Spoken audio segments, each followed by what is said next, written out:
ನನ್ಗೆ ಯಾಕಮ್ಮ ಮಗು ಮಾಡಿ ಸಾಕು. ನಾನ್ ನೋಡಿ ನಮ್ಮ ಮನೆಯವ್ರನ್ನ ಕರ್ಕೊಂಡ್ ಬರ್ತೀನಿ.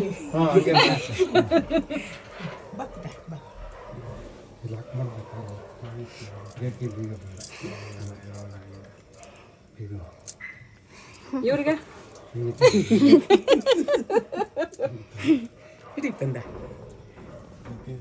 ಮುಟ್ಟಿದೆ 8 ದಿನ ಆಗಿತ್ತೆ ಬಂಗಾರಮ್ಮ.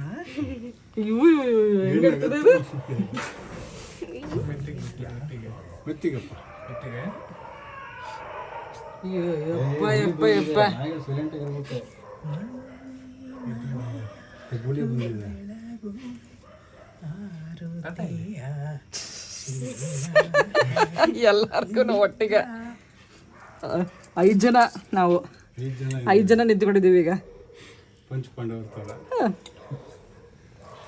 ನಡಿ ನಡಿ ನಡಿ ಮಲಗಲ್ಲಿ ಇಟ್ಕೊಂಡು ಹೋಗು. ಏ ತಾತ ಅದು ಯಾವಾಗ ದಪ್ಪ ಇತ್ತು?